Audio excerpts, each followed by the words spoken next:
Imagine watching your son hand over a brand new BMW with a shiny red bow to his mother-in-law, the whole room cheering, cameras flashing, laughter filling the air. And then imagine that same son walking over to you, his own mother, and pressing a folded $5 bill into your hand, like it was nothing more than spare change. That was the moment my heart cracked in a way I didn't think was possible. My name is Margaret Ellis.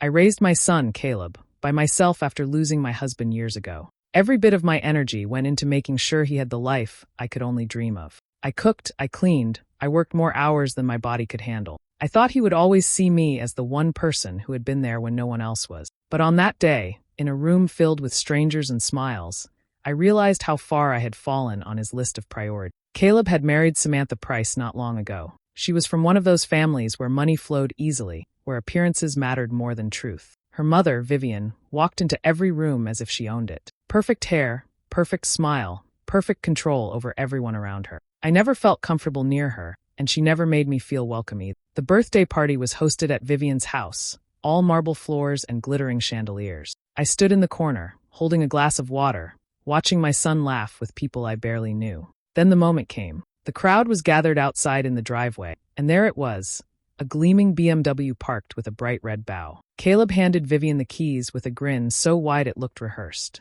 She gasped, clutched her chest, and tears actually welled up in her eyes. Everyone clapped, Samantha kissed Caleb, and Vivian hugged him as if he had just given her the world. I wanted to be proud, but the sting of being overlooked started before the car even roared to life, because I knew what was waiting for me. When the cheering quieted down, Caleb reached into his pocket and pulled out a card. He pressed it into my hands quickly, almost like he didn't want anyone to notice. I opened it, and tucked inside was a single $5 bill. No words, no thought, nothing more. Just $5, like I was an afterthought at my own son's celebration. The noise of the party seemed to fade. My ears rang, my throat tightened. I looked down at that money, my fingers trembling, and I felt the heat rise to my face. Around me, people were still laughing and talking, but not one person noticed the humiliation written across mine. Vivian's satisfied smirk, the way she clung to Caleb's arm, told me everything I needed to know. I didn't argue. I didn't make a scene. I folded that bill back into the card and slipped it into my bag. Inside, I felt hollow, like something had been ripped from me. Standing there, watching my son beam with pride over a car for another woman's mother, I realized I had just been pushed out of his world. The gift wasn't the betrayal. The betrayal was how little I mattered. When Caleb was still a little boy, it was just the two of us. His father died in an accident when life had only just begun for us as a family. I remember standing at the funeral, holding Caleb's tiny hand, and promising myself that no matter how hard things became, I would never let him go without. From that day forward, every choice I made was about him. I worked anywhere I could find a paycheck. During the day, I cleaned offices, emptying trash and wiping down desks when no one was around. At night, I took shifts at a diner, pouring coffee until my feet burned and my eyes blurred. Some weeks, I barely slept. I skipped meals more often than I'd like to admit, saving what food I could for Caleb. A bowl of soup for him meant a glass of water for me, and I told myself it was enough. I never bought myself new clothes unless they came from a clearance rack. While other women my age wore jewelry and nice shoes, I wore the same pair of sneakers until the soles gave out. Vacations were never an option. My treat to myself was a secondhand book or a cup of coffee on sale. Every extra dollar went into Caleb's future. When he was old enough for school, I made sure he had everything he needed, even if it meant I went without. I saved all year to buy him decent supplies and clothes that would help him blend in with the other kids. I didn't want him to feel the sting of being poor, even if we were barely scraping by. As he grew, Caleb showed promise. He was smart, quick with his words, and his teachers often told me he had potential. That word, potential, kept me going through the hardest nights. I pushed him toward college, determined to give him opportunities one never had. Every form, every application, every deadline I handled like it was my own future. Law school was the biggest challenge. The tuition bills made my chest tighten every time they arrived in the mail, but I found a way. I took out loans in my name, picked up extra shifts, and stretched every dollar until it almost tore in half. When he studied late into the night, I stayed up too, bringing him coffee, cheering him on. When he passed the bar exam, I cried harder than I had in years. He was my success story, the reason all those sacrifices had meant something. But now, that same boy who once hugged me with gratitude in his eyes feels like a stranger. Caleb hardly calls unless it's convenient for him. When I do hear from him, his words are short, as if he's in a rush to get back to Samantha's family. He's always with them, always praising them, always making plans that never include me. It cuts deep, the way he holds Vivian in such high regard. While I am treated like an obligation, he can barely acknowledge. I gave everything I had so he could rise, but now that he's standing tall, he looks right past me, as if all I ever did was invisible. The driveway was crowded with people holding glasses of wine and small plates of food, everyone waiting for the big surprise. Caleb stood there with a wide grin, his arm around Samantha, while Vivian clutched her pearls like she was expecting something grand. The shiny BMW sat at the end of the drive, polished to perfection, a bright red bow tied across the hood. The sunlight bounced off the paint, making it look even more expensive, almost unreal. When Caleb pulled the keys from his pocket, the crowd broke into cheers. Samantha held up her phone, recording every second as if it were the most important moment of her life. Vivian gasped loudly, covering her mouth with both hands before letting out a little sob. She walked toward the car slowly, as though she couldn't believe it belonged to her. People clapped, laughed, and shouted words of praise. Caleb soaked it all in, standing taller, his chest puffed out with pride. Vivian threw her arms around him, tears streaking her carefully powdered face. "Oh, Caleb, this is unbelievable. I can't believe you did this for me," she cried, her voice breaking with emotion. The cameras kept flashing, Samantha's laughter rang out, and for a moment it looked like a scene from a movie where everything was perfect. I stood off to the side, my hands clasped tightly together, watching. The smile on Caleb's face was genuine, the kind I hadn't seen directed at me in years. For a second, I hoped he would turn, see me, and include me in the joy. Instead, he stayed wrapped in Vivian's embrace while people crowded around the car, admiring the leather seats and the shiny wheels. After the excitement started to settle, Caleb walked over to me. My heart lifted for just a moment, thinking maybe he had something thoughtful planned. He reached into his pocket, pulled out a small card, and handed it to me with barely a word. I opened it slowly, and inside was a single $5 bill. Folded once, no note, no explanation. I let out a weak laugh, trying to make light of it, though my chest ached. $5, huh? Guess I'll have to stretch it, I said softly, hoping no one had noticed. But the room went quiet. People shifted uncomfortably, glancing between me and Caleb. That was when Vivian's voice cut through, smooth and sharp. She leaned closer, smiling just enough to sting. "It's the thought that counts," she said, her tone dripping with satisfaction. A few people chuckled awkwardly, others looked away, and Caleb didn't say a word in my defense. The heat rushed to my face as I tucked the money back into the card. My fingers shook, and I pressed the card into my bag before anyone else could comment. My throat tightened, but I forced myself to keep my head high. Without another word, I turned and walked out of the house. The laughter behind me grew faint as I stepped into the night air. My chest felt hollow, each step heavier than the last. The party carried on without me, but I knew something inside me had just broken for good. The house was quiet when I returned. I slipped off my shoes and set my bag down on the chair, but the silence felt heavier than usual. I sat at the kitchen table, staring at the small card still tucked in my purse, and thought about how I had ended up here. A lifetime of giving, of bending over backwards, of putting Caleb first. And it all came down to a crumpled $5 bill. I leaned back, letting my eyes wander across the room. Every corner of that house held memories of him. His drawings from grade school still tucked in a drawer. The chair where he used to sit with his homework while I cooked dinner. The nights I stayed awake sewing patches on his jeans because I couldn't afford to buy new ones. None of it seemed to matter anymore. As the hours dragged on, I realized what I had been refusing to admit. Caleb didn't see me as his mother anymore. Not the one who had raised him, guided him, and sacrificed for him. To him, I was just an old woman he had to acknowledge out of duty, nothing more. A burden, a shadow compared to the shining figure of Vivian, who seemed to have taken the role I once filled in his life. The more I thought about it, the more the pieces came together. The missed visits when he promised to come by, but canceled at the last moment. The phone calls that grew shorter every month, his voice distracted, impatient, like he couldn't wait to hang up. The times he made excuses to skip holidays with me, always claiming Samantha's family had already planned something. Even the way he looked at me had changed. Where once there had been warmth and gratitude, now there was a coldness, like he was checking off a box on a list whenever he saw me. I thought about the last Thanksgiving when he rushed through dinner at my house, saying Vivian was waiting with a second meal. He barely touched the pie I baked, and as soon as he left, the chair across from me sat empty for the rest of the night. Each memory struck me like a sharp edge, cutting deeper into the truth I had been avoiding. I wasn't part of his world anymore. He had chosen where his loyalty lay, and it wasn't with me. The pain was sharp, but beneath it, something stronger began to grow. I felt the weight of years pressing on my chest, but with it came a strange clarity. I didn't have to sit there waiting for scraps of attention. I didn't have to keep putting myself in situations where I was humiliated, overlooked, and dismissed. That night, I made a quiet promise to myself. No more. I would not give them another chance to treat me that way. If Caleb wanted to put Vivian on a pedestal, let him. But I would not stand at the bottom anymore, watching them step on me as though I was nothing. The morning after the party, I woke up with swollen eyes and an ache deep in my chest. My phone buzzed a few times, Caleb's name lighting up the screen, but I couldn't bring myself to answer. I watched it ring until it stopped. Then I opened the settings and blocked his number. It was easier than I thought it would be, like shutting a door that should have been closed long ago. Samantha's texts came next, short messages asking if I was okay, and reminding me to be understanding. I blocked her too.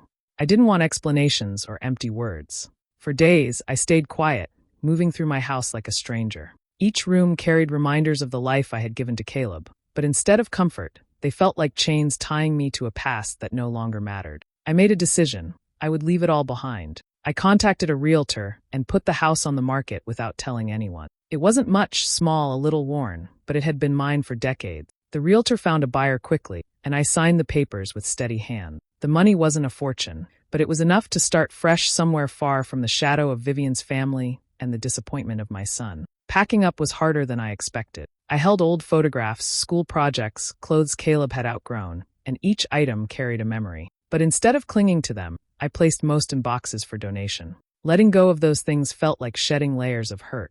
Only a few keepsakes went with me, pieces of my life that were truly mine, not tied to anyone else's choices. When the day came to leave, I didn't give anyone a forwarding address. Neighbors waved, but I kept my goodbyes short. A few close friends knew where I was heading, but I asked them not to share my new location with Caleb or Samantha. I needed distance, not just miles, but silence too. For once, I wasn't going to wait by the phone, hoping my son would remember I existed. I rented a small place in a quiet town, nothing fancy but peaceful. There were trees outside my window, a little garden in the back, and a library within walking distance. I started spending mornings with a cup of coffee on the porch, watching the sun rise without a rush to be anywhere. No late-night calls from Caleb asking for favors, no judgment from Vivian, no lingering sense of being second. Slowly, I began to feel lighter. I cooked meals for myself, simple dishes I enjoyed, not worrying about anyone else's taste. I bought a new dress without guilt. I let myself laugh with new acquaintances at the library, people who knew me not as Caleb's mother,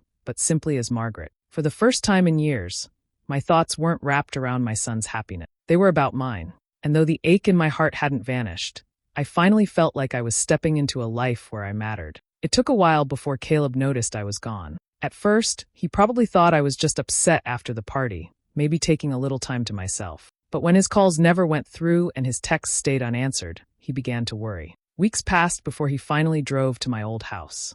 When he pulled into the driveway, he must have felt the first sting of panic. A different car was parked there. The curtains in the windows weren't mine, and flower pots I never owned decorated the porch. He knocked on the door, expecting to see me, but instead a young couple with a baby answered. They looked at him strangely when he asked for me. "Sorry," the woman said, balancing the baby on her hip. "We bought this place last month. Don't know who lived here before." Caleb's face tightened. He stepped back, confused, scanning the yard as if I might suddenly appear. But the truth was clear. I had left without telling him. He walked around the block, stopping at the homes of old neighbors. He slipped notes under doors, asking if anyone had seen me, if anyone knew where I had gone. His handwriting was rushed, desperate, words spilling out as if they might convince me to return. But the notes sat unanswered. No one had anything to tell him. By the time he got back in his car, a weight pressed down on him. His own mother, the one who had always been there, had disappeared without a word. The thought rattled him in a way he hadn't expected. For the first time in years, he couldn't just pick up the phone and assume I'd be on the other end. When he returned home, he told Samantha. She listened while painting her nails, her expression calm. "She'll come back when she's done sulking," she said, blowing gently on the polish. "Your mom has always been dramatic. Don't let this distract you." Her words were sharp but casual, as if my absence was nothing more than a tantrum. Caleb didn't argue with her, but inside, something twisted. He remembered the look on my face when he handed me that card at the party. He had brushed it off then, embarrassed maybe, but now it came back to him with full force. He pictured me leaving that night, walking out while everyone else celebrated, and guilt sank its claws into him. At the same time, anger boiled beneath the guilt. How dare I leave without telling him? How could I walk away so completely, cutting him off as if he meant nothing? He wrestled with those feelings, torn between regret for how he had treated me and resentment that I had finally stopped waiting around for him. For the first time in his life, Caleb realized he couldn't reach me whenever he wanted. I had shut the door, and he had no idea where it led.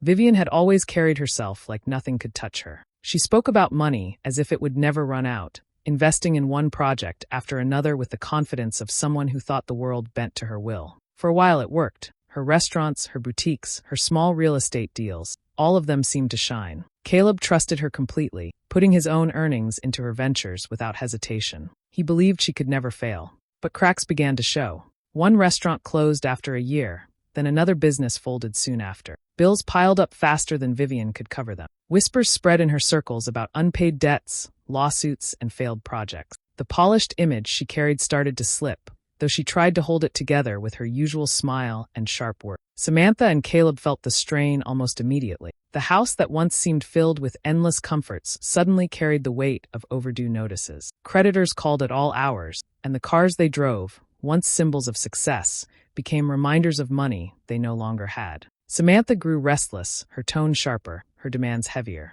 Caleb struggled to calm her while secretly fighting panic of his own. He went to banks, papers in hand, trying to borrow enough to steady things until Vivian could turn it around. But the numbers didn't lie, and the bankers saw too much risk.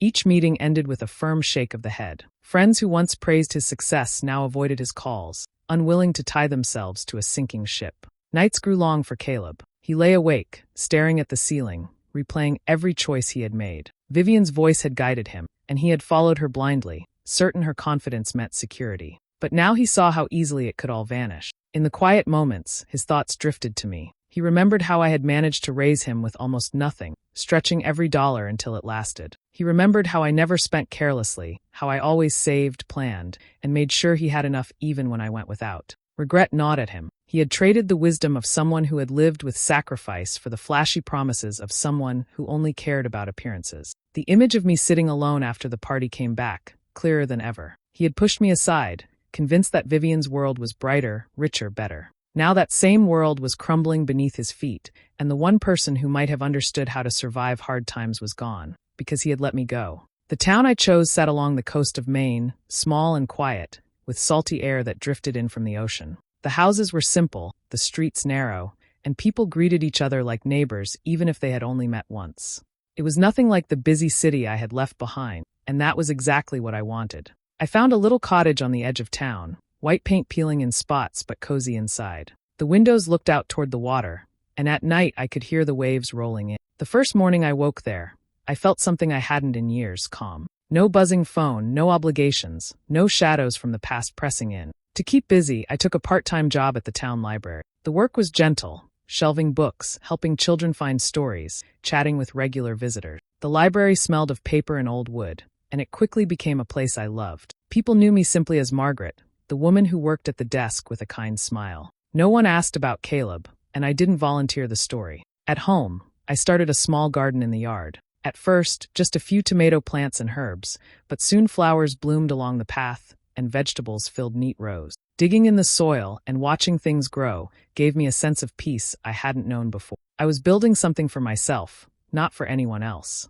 It was at the library that I met Douglas Hayes, a widower who came in often to borrow novels. He had a gentle way about him, always asking how my day was, always noticing the little things. Over time, we began to talk more, about books, about the town, about our lives.